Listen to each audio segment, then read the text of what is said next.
Hola, mi nombre es Ana Cristina Olvera y desde todas las latitudes de la región les doy la bienvenida a nuestro punto de encuentro en el arte y el conocimiento, el Noticiero Científico y Cultural Iberoamericano, NCC, el espacio informativo de la Asociación de las Televisiones Educativas y Culturales Iberoamericanas, ATEI. Acompáñenme en este recorrido de 30 minutos a descubrir lo que se produce, se investiga y se crea cerca de ti. Según un artículo publicado a finales de 2019 por la revista Science Advances, la crisis climática global está acelerando especialmente el calentamiento de los polos de la Tierra, con vastos efectos sobre la fauna, la flora y los métodos tradicionales de supervivencia humana y la pérdida de hielo polar. En la siguiente nota vemos un ejemplo de ello.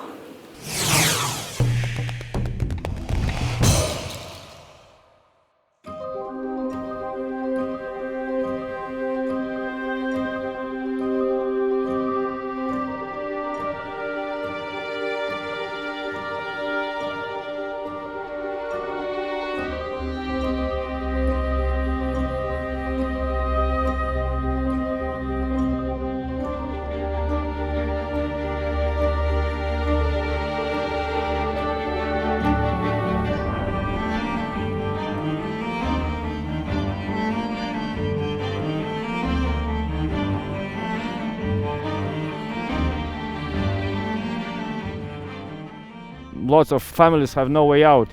There is no possibility for them to move. It's a threatening situation for all the northern reindeer herding way of life, so to say.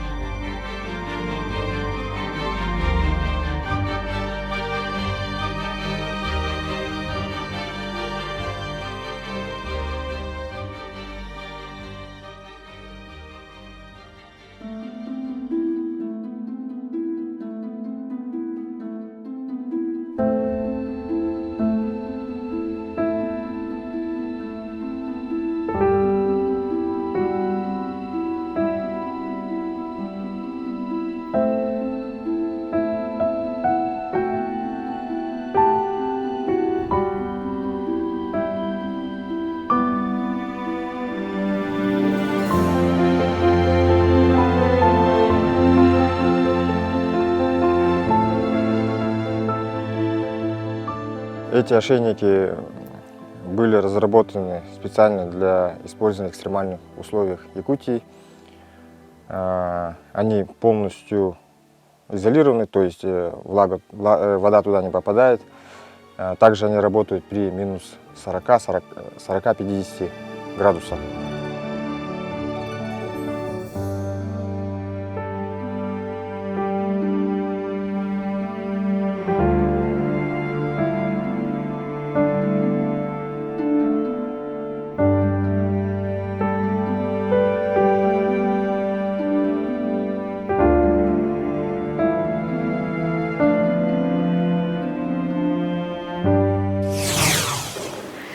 Los murciélagos son importantes polinizadores que dan pie a la proliferación de plantas como el maguey, pero también son huéspedes de otras especies, que cuentan su propia historia y nos ayudan a comprenderlos mejor. El doctor Juan Morales Malacara investiga dos áreas de trabajo, la acarología y la espeleobiología. La acarología la enfatiza a los ácaros de los murciélagos. Yo tenía 8 o 9 años cuando iba con mi papá, y en las noches cuando con sus amigos hacían fogata, se acercaban los murciélagos, los insectívoros, por la luz, les atrae los insectos son atraídos por la luz, y llegan los murciélagos a comer.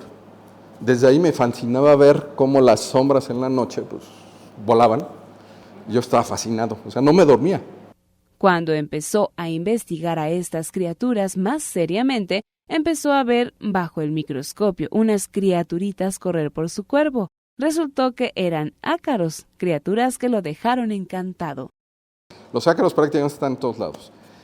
Y entonces en el caso de los murciélagos, por supuesto, desde su evolución, tenían estos pequeños artrópodos que los acompañaron desde su origen.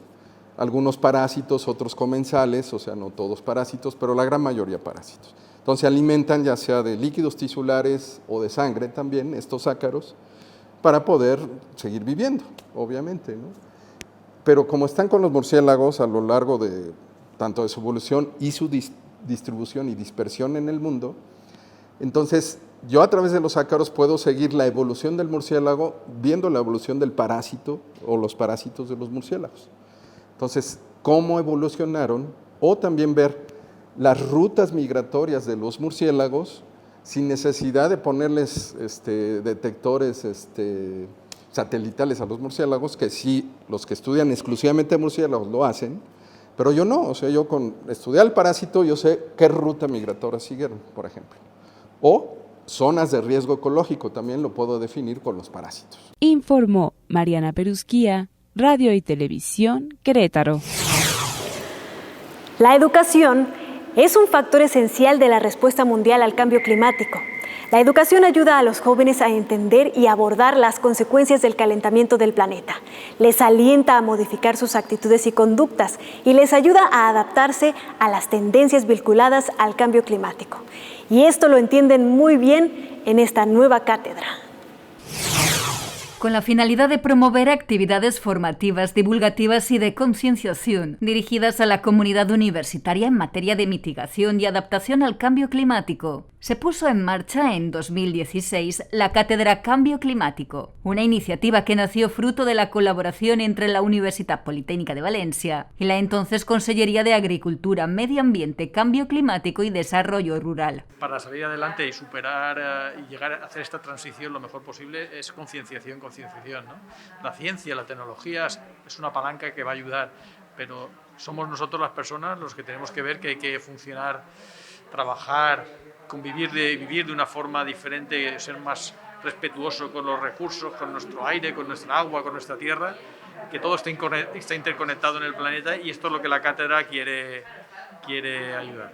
En la actualidad, la Cátedra Cambio Climático sigue siendo un instrumento no solo para investigación y formación, también para la concienciación de la sociedad y una oportunidad para reorientar el desarrollo de políticas más sostenibles y eficientes. Para nosotros es necesario que las políticas que se están desarrollando y que en la próxima década son determinantes para el futuro del planeta, para el futuro de los valencianos y valencianas, tenga esos ojos, esas mentes brillantes que nacen y que están en la Politécnica a través de esta cátedra, para que los estudiantes, con todos los pensamientos, investigaciones, reflexiones, aporten precisamente para que hagamos el camino adecuado, que no nos equivoquemos, que nos dirijan sobre las buenas políticas a realizar. Y por eso para nosotros esta conexión entre la universidad a través de esta cátedra y la consellería, que vamos a desarrollar muchas iniciativas y mucha normativa, tiene que estar ligada completamente para que podamos contribuir a ese objetivo que es la lucha contra el cambio climático. La Cátedra Cambio Climático está adscrita al Instituto de Ingeniería del Agua y Medio Ambiente de la Universitat Politécnica de Valencia. Con esta cátedra se pretende crear un espacio de sensibilización, de formación y de generación de conocimiento en relación con el cambio climático.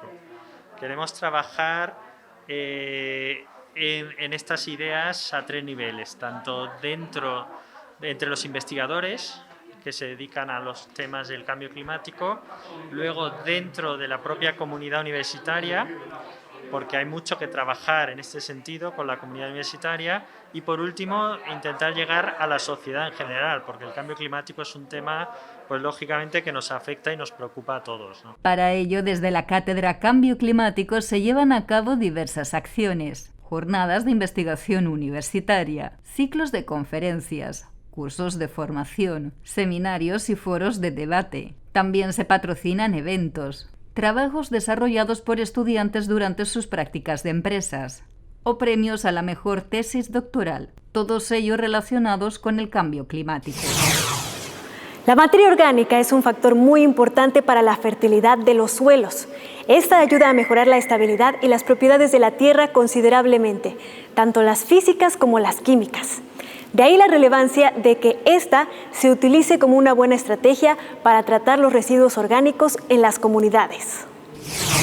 La explotación de la tierra ha provocado un desgaste severo de suelos en diversas regiones del territorio mexicano. Debido a que se está cultivando continuamente, pues los suelos se van degradando, los suelos se van erosionando y van perdiendo la productividad debido a la falta de materia orgánica. Por esta razón, investigadores de la Universidad Tecnológica de Izúcar de Matamoros en el estado de Puebla han decidido actuar a partir de otra problemática ambiental, el exceso de residuos. Después de una recolección de desechos orgánicos, estos pasan por ciertos procesos para llegar a un estado de composta 100% funcional, y así establecer los parámetros operativos de un sistema de composteo a mayor escala.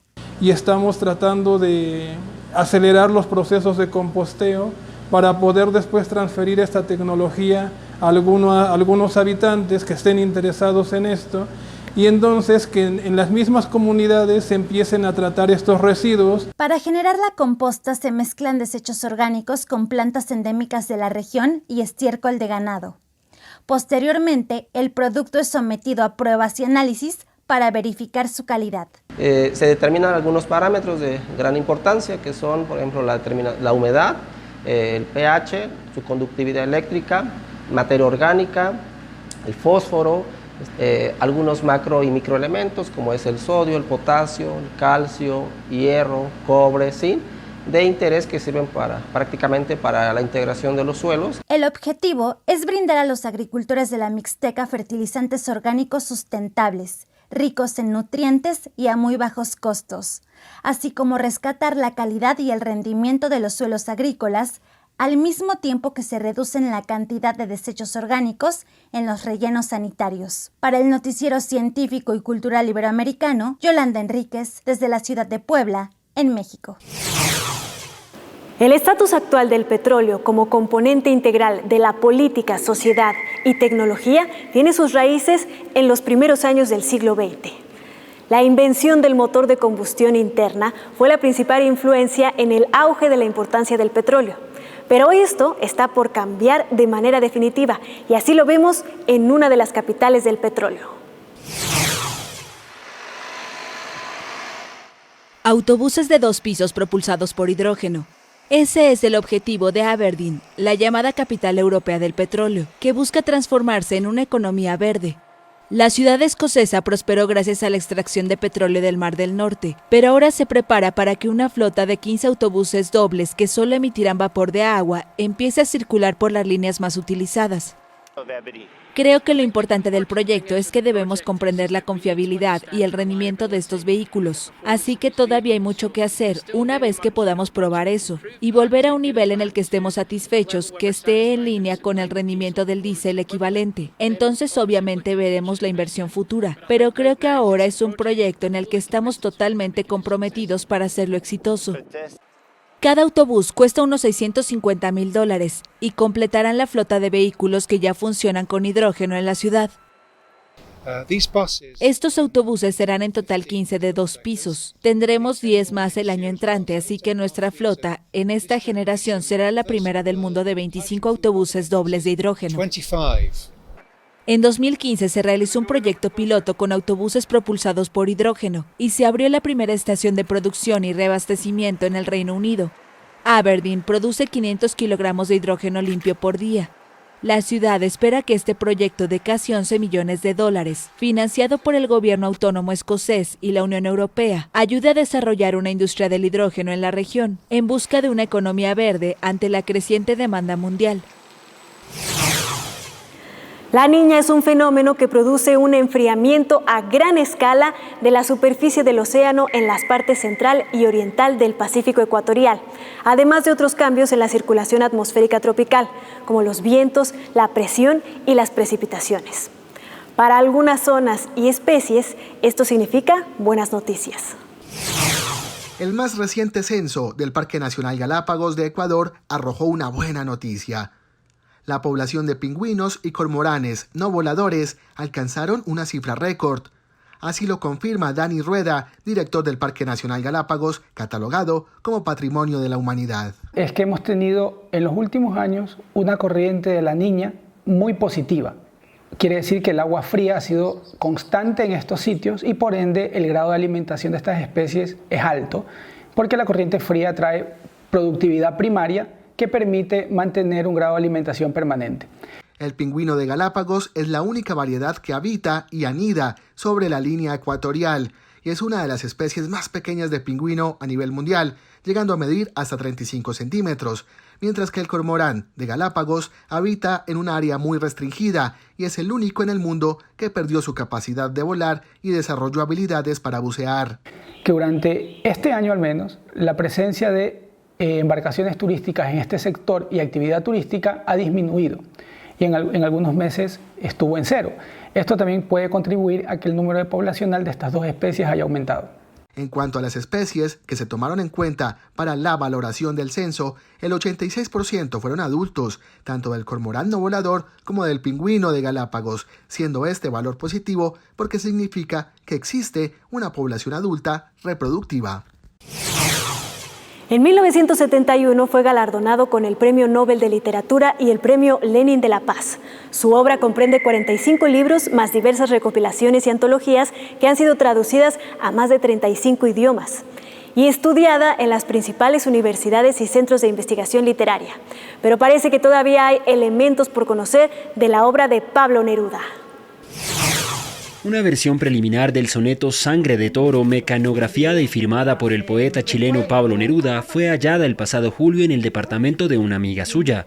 El soneto sería la versión preliminar del publicado en el libro Comiendo en Hungría, compuesto a dos manos junto al poeta guatemalteco Miguel Ángel Asturias, durante un viaje que ambos hicieran con sus esposas por Budapest. El hallazgo tuvo lugar en Santiago de Chile, en la casa de Perla Greenblatt, antigua amiga del poeta, esposa del abogado Sergio Teitelboim. Dos de sus tres hijas, Patricia y Berta, explicaron cómo se encontró la pieza y cómo pudo llegar a manos de la familia. Lo que pasa es que mi mamá se murió hace un mes y medio y nosotros empezamos a ordenar el departamento para desocuparlo, digamos. Y en el orden, en una caja que había el papelito doblado, que era eso. Y ahí lo encontramos. Mi hermana Marcia lo encontró realmente. Neruda hacía unos almuerzos en Isla Negra, en donde habitualmente él preparaba su famoso caldillo de congrio, pero además ponía la mesa en el patio, una mesa grande, y entregaba poemas a los invitados. Después del golpe de estado de Augusto Pinochet en 1973, la casa del matrimonio fue varias veces allanada por los militares, quienes destruyeron los poemas.